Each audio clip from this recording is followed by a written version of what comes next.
Drone pejuang Lebanon tepat sasaran meledak di dalam kendaraan lapis baja tentara Israel. Bahkan drone juga mengelilingi di pemukiman Shomera di Palestina Utara yang diduduki.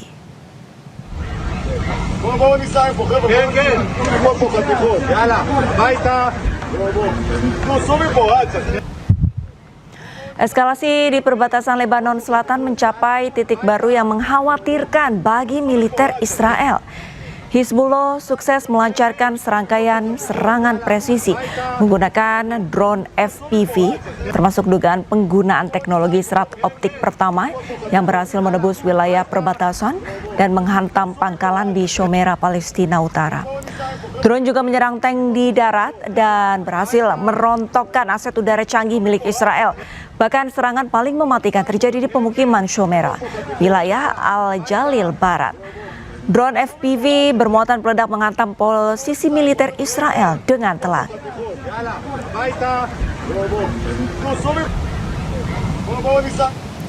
Presiden Asosiasi Sepak Bola Palestina Jibril Rajub bersitegang dengan pejabat sepak bola Israel Basim Sheikh Suliman ketika Kongres FIFA di Kanada. Jibril Rajub juga menolak berfoto bersama Suliman.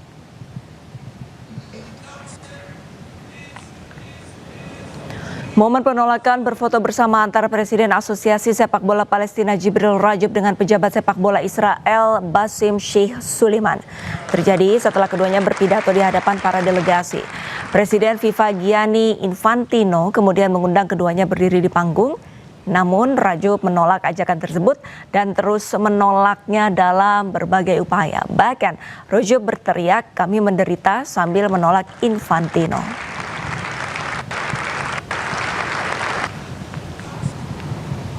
Hizbullah menyerang kendaraan milik tentara IDF di kawasan Galilea, Israel.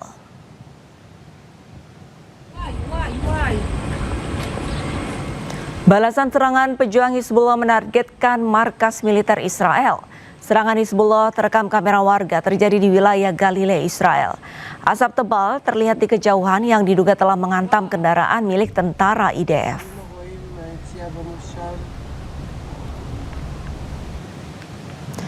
Abaikan gencatan senjata, Perdana Menteri Israel Benjamin Netanyahu justru mengeluarkan perintah serangan besar-besaran ke Lebanon. Terbaru, tentara Israel menghancurkan rumah di Lebanon yang diklaim tertanam peluncur roket milik Hizbullah.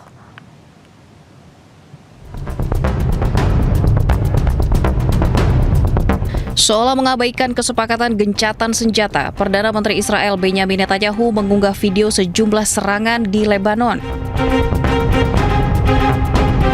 Netanyahu bahkan mengeluarkan perintah serangan besar-besaran di Lebanon Selatan kepada tentara IDF. אנחנו משמידים להם את תשתיות הטרור, אנחנו הורגים להם עשרות רבות של מחבלים ועוד היד נטויה. אנחנו פועלים בתוך רצועת הביטחון, דרומית לליטנית, צפונית לליטנית, בבקה בצפון לבנון. ונתתי הנחיה לפני כמה שבועות על פרויקט מיוחד לחסל את איום הרחפנים. זה ייקח זמן, אבל גם את זה נפוצץ. Tentara IDF menyatakan telah menyerang dan menghancurkan peluncur roket Hizbullah yang tertanam di dalam sebuah bangunan sipil di Lebanon Selatan pada hari Rabu. Peluncur roket teridentifikasi oleh operasi militer di zona keamanan yang dikuasai oleh Israel.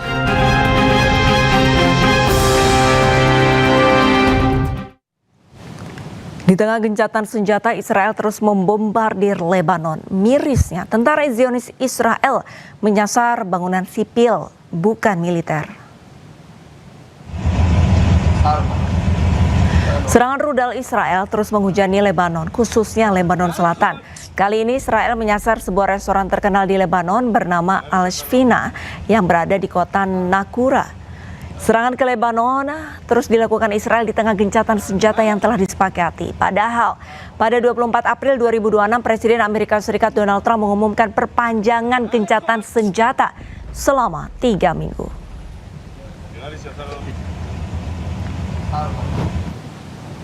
Langit di atas Lebanon Selatan diselimuti asap pada hari Selasa waktu setempat menyusul dugaan serangan Israel terhadap kota Majalzon Bazorie dan Al-Mansori. Pemerintah Lebanon mengabarkan pesawat tempur Israel menyerang pinggiran kota Bazorie ke arah Wadi Jilo dan kota Al-Mansori. Media lokal juga melaporkan bahwa sebuah patroli mencapai lokasi yang terkena serangan di kota Macedal Zone di distrik Tire, di mana mereka menyelamatkan 3 personel pertahanan sipil yang terjebak di bawah reruntuhan. Sebelumnya pasukan pertahanan Israel mengumumkan bahwa pasukannya telah membongkar 2 terowongan bawah tanah Hizbullah di Kantara, Lebanon Selatan.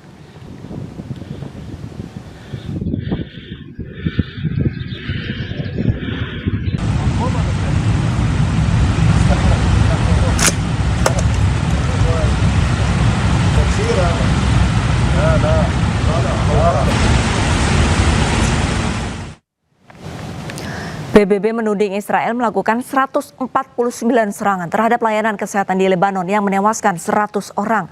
Situasi di Lebanon dinilai PBB sangat rapuh karena serangan Israel menyasar fasilitas publik termasuk para medis.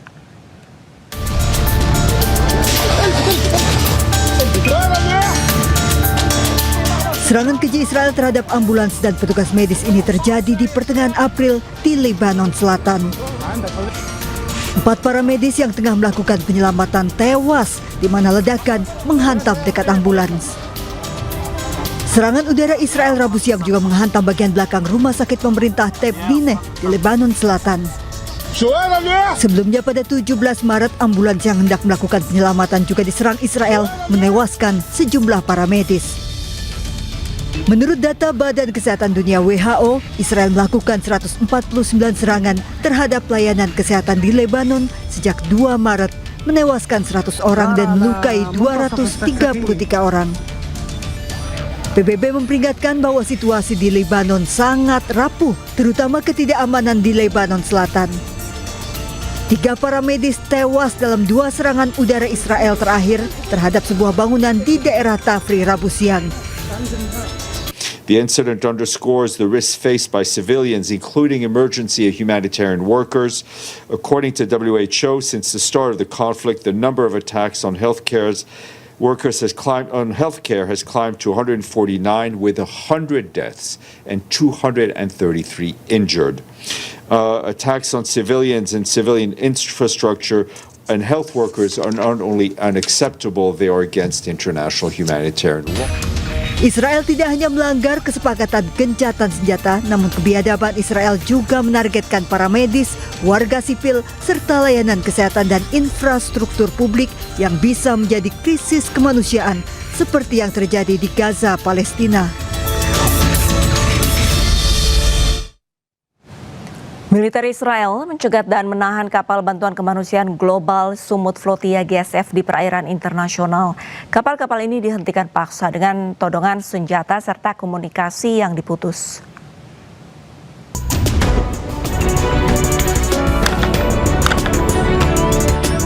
Bantuan kemanusiaan global Sumut Flotilla GSF dihentikan paksa oleh militer Israel. Pencegatan terjadi di perairan internasional sekitar 600 mil dari pesisir Palestina. Sekitar 50 kapal, 3 diantaranya kapal dari Indonesia, dihentikan saat ingin membawa bantuan kemanusiaan untuk Gaza. Greek Coast Guard, Greek Coast Guard, Greek Coast Guard. Here.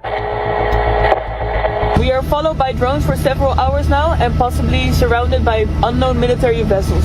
Can you copy us? Over. Ini adalah bagian dari serangkaian misi kemanusiaan global Sumut Flotilla untuk menebus blokade Israel. Sebelumnya insiden serupa juga pernah terjadi pada Oktober 2025 di mana sejumlah aktivis ditahan Israel.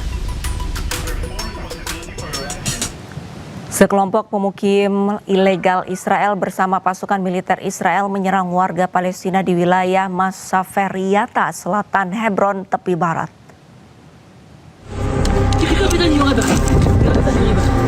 Para pemukim ilegal Israel menyerbu desa Rujum Ali dan mencoba mencuri sekawanan domba.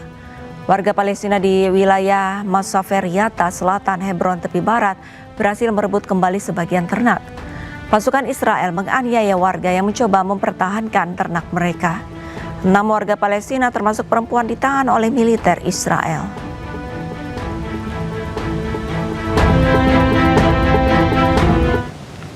Aksi keji Israel kembali berlanjut di Gaza, Palestina. Prosesi pemakaman yang penuh duka berubah menjadi kepanikan saat terjadi ledakan bom di tengah warga yang mengantarkan jenazah.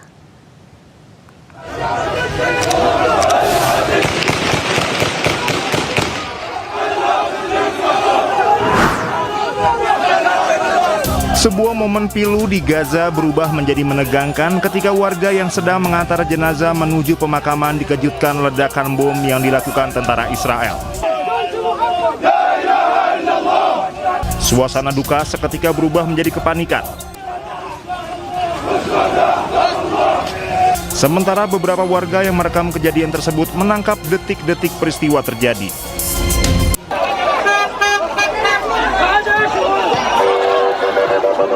Sebelumnya pada pekan lalu, pasukan Israel menyerang iring-iringan pelayat yang tengah mengantarkan dua warga Palestina ke peristirahatan terakhir mereka di desa Al-Mughayyir di timur Ramallah, tepi barat Palestina. Alih-alih memberikan penghormatan, prosesi pemakaman itu justru disambut tembakan peluru tajam dan gas air mata. Pasukan Israel melepaskan tembakan peluru tajam, granat kejut, serta gas air mata ke arah kerumunan warga saat jenazah hendak dibawa menuju pemakaman desa usai disolatkan di masjid setempat.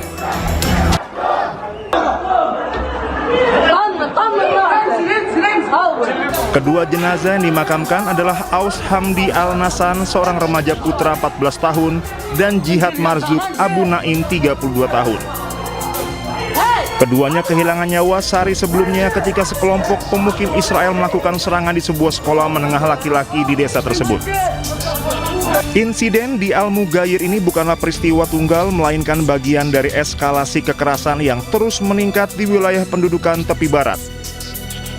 Sepanjang Maret 2026 terjadi 1.819 serangan yang melibatkan pasukan keamanan maupun pemukim Israel. Pola serangan ini terkonsentrasi di titik-titik rawan seperti Hebron, Nablus, dan Ramallah. Intensitas serangan yang menyasar fasilitas publik seperti sekolah, rumah sakit, dan bahkan prosesi pemakaman menunjukkan adanya tekanan sistematis terhadap warga Palestina di wilayah tepi barat. Di saat komunitas internasional menyerukan deeskalasi, realitas di lapangan justru menunjukkan wajah yang berbeda. Ruang aman bagi warga sipil bahkan dalam suasana berkabung sekalipun kian menyempit. Bagi warga Al-Mughayyir, hari Rabu itu semestinya menjadi momen perpisahan terakhir bagi Aus dan Jihad. Namun kepulan asap gas air mata dan dentuman granat kejut di pemakaman desa menjadi pengingat pahit bahwa di wilayah pendudukan, duka pun harus dibayar dengan risiko nyawa.